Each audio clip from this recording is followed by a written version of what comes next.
Hello दोस्तों, आज हम लोग बात करेंगे कन्फाइंड स्पेस। हेलो दोस्तों, आज मैं बात करने वाला हूँ what is confined space. Confined space क्या है? तो चलिए दोस्तों शुरू करते हैं। तो कन्फाइंड स्पेस ऐसा स्थान है जहाँ पर लिमिटेड एंट्री और एग्रिज हो और वहाँ इंसान के आने जाने के रहने के लायक ना हो, उसे कन्फाइंड स्पेस कहते हैं। जहाँ आने जाने में प्रॉब्लम हो, स्पेस कम हो, जहाँ पर ऑक्सीजन लेवल की मात्रा बहुत कम हो। फॉर एग्जांपल मान लीजिए मेन होल हो गया, टैंक हो गया, लिफ्ट पिट्स हो गया, फ्यूल टैंक आ गया, बॉयलर हो गया, ट्रेंच हो गया, साइलो हो गया। ये सब जो है साइलो अपना कन्फाइंड स्पेस में आते हैं। इसमें जो ऑक्सीजन की मात्रा होती है बहुत ही कम होती है, 19.5 से 23.5 तक होती है। ठीक है दोस्तों, देखिए काफ़ी ध्यान से सुनिएगा और वीडियो को बिल्कुल भी स्किप मत कीजिएगा, नहीं तो फिर आपको बीच में कुछ समझ में नहीं आएगा। आप लोग ध्यान से एक एक पॉइंट को समझते चलें। तो अब देख के समझेंगे इसी में what is LEL and UEL। अक्सर इंटरव्यू में ये सब क्वेश्चन पूछा जाता है, तो आप इसके बारे में भी बता सकते हैं। LEL जो होता है लोवेस्ट एक्सप्लोसिव लिमिट होता है, फुल फॉर्म इसका। और UEL का होता है अपर एक्सप्लोसिव लिमिट। अब LEL का डेफिनेशन सुनेंगे। गैस एवं अपर का सबसे कम कंसंट्रेशन लेवल जब इग्निशन सोर्स के मौजूदगी में फायर या एक्सप्लोशन होता है, उस लेवल को LEL कहते हैं। मतलब समझे? मतलब कि कह रहा है जो गैस वेपर होता है सबसे कम मात्रा में लेवल में जब इसका इग्निशन सोर्स मौजूदगी रहे और फायर एक्सप्लोशन हो सकता है उस मौजूदगी में, उसे हम लोअर एक्सप्लोसिव लिमिट कहते हैं। सेम ऐसे UEL अपर एक्सप्लोसिव लिमिट नाम से आप बता सकते हैं। इसमें भी सेम डेफिनेशन है, गैस एवं वेपर का सबसे ज़्यादा कंसंट्रेशन लेवल जो होता है। जैसे कि वेपर में LEL में सबसे जो है कि कम होता है और अपर में सबसे ज़्यादा होता है कंसंट्रेशन लेवल, उसे हम UEL कहते हैं। कंसंट्रेशन लेवल LEL से भी कम हो या फायर एक्सप्लोशन नहीं हो सकता है। यह बहुत ही लीन होता है, जो जलने योग्य नहीं होता है, समझे? इसी तरह कंसंट्रेशन लेवल UEL से ऊपर चला जाए, अगर UEL से जो है कि कंसंट्रेशन लेवल ऊपर चला जाए तो फायर या एक्सप्लोशन हो सकता है। बहुत ही पिच हो जो कि जलने योग्य नहीं होता है।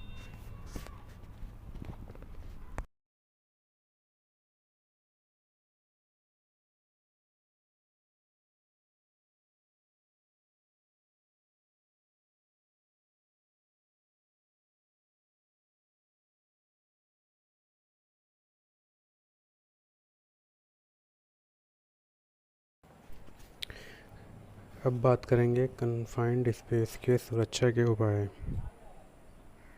इसमें हैजार्ड्स गैस की मौजूदगी का पता करने के लिए गैस टेस्ट करना चाहिए। कन्फाइंड स्पेस में जो सेफ्टी बर्ताव को हमको बरतना चाहिए, उसमें हैजार्ड्स गैस की मौजूदगी, जो हैजार्ड्स होता है उसमें गैस जो होता है उसकी मौजूदगी का पता लगाने के लिए हमें गैस टेस्ट करना चाहिए और सुनिश्चित कर लें कि सफिशिएंट एयर वेंटिलेशन है कि नहीं। ये भी सुनिश्चित करें कि सभी एनर्जाइज्ड इक्विपमेंट एंड लाइंस को आइसोलेट किया गया है या नहीं किया गया है, और लोटो भी इसमें लिया गया है कि नहीं लिया गया है, ये सब चेक कर लें। और प्रवेशकर्ता के पास व्यक्तिगत सुरक्षा उपकरण है कि नहीं, प्रॉपर PPE पहना हुआ है कि नहीं पहना हुआ है। जैसे फुल बॉडी हार्नेस हो गया, हेलमेट हो गया, जूता हो गया, सेफ्टी ये हैंड ग्लव्स हो गया, गूगल्स हो गया, अपना ब्रीथिंग ऑपरेटर्स, ये सब। और ये सब चेक कर लेना चाहिए साइड पे, और रेस्क्यू टीम को तैयार रहना चाहिए एनी टाइम। और ये भी पता कर लें कि सभी वर्कर को कन्फाइंड स्पेस में जो काम करने जा रहे हैं उनका ट्रेनिंग हुआ है कि नहीं हुआ है, सेफ्टी इंडक्शन दिया गया है कि नहीं, और सभी लोग उस काम से प्रशिक्षित, मतलब उनको नॉलेज है कि नहीं उसके बारे में। अटेंडेंट को कन्फाइंड स्पेस के एंट्री या एग्जिट पॉइंट में खड़ा होना चाहिए। जो वहाँ पर अटेंडेंट है वो कन्फाइंड स्पेस के एंट्री या एग्जिट पॉइंट पे ही खड़ा होगा और वह वर्कर पर हमेशा नज़र रखा रहेगा बराबर। और उसकी निगरानी में मतलब सब कुछ इन आउट दोनों होगा। कोई भी वर्कर इन करेगा तो भी एंट्री करेगा, अपना आउट करेगा तो भी एंट्री करेगा, ये सब रहेगा उसकी निगरानी में। चलिए अब हम बात कर लेते हैं कि कन्फाइंड स्पेस में हैज़ार्ड्स क्या हैं। चलिए शुरू करते हैं कन्फाइंड स्पेस के क्या क्या हैज़ार्ड्स हैं। तो कन्फाइंड स्पेस के खतरे में अक्सर हानिकारक धूल या गैसें शामिल होती हैं। जब कन्फाइंड स्पेस में कोई काम करता है तो उसके अंदर जो हैज़ार्ड्स वगैरह होते हैं उसमें जो है कि हानिकारक धूल गैस शामिल, ये सब मतलब नशीले पदार्थ जो भी हैं सब होते हैं।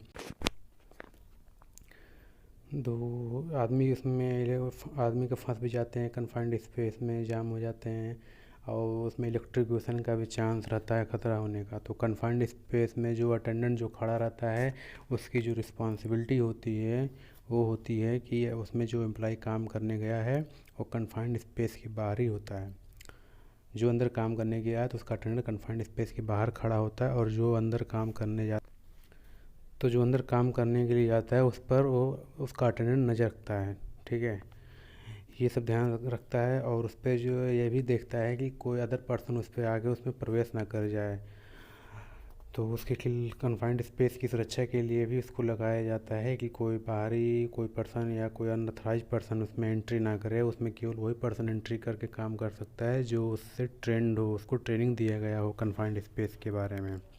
इन केस कोई इमरजेंसी होती है तो तुरंत उससे जो अटेंडेंट को बचाव कर्मी को इन्फॉर्म कर देना चाहिए, और अंदर कन्फाइंड स्पेस में जो काम कर रहा है उसको इन्फॉर्म करके उसे बाहर, जो भी कन्फाइंड स्पेस में काम कर रहे हैं तो उन जो भी अंदर आदमी जा रहा है आ रहा है उनका रिकॉर्ड उनका मेंटेन करना चाहिए प्रॉपर।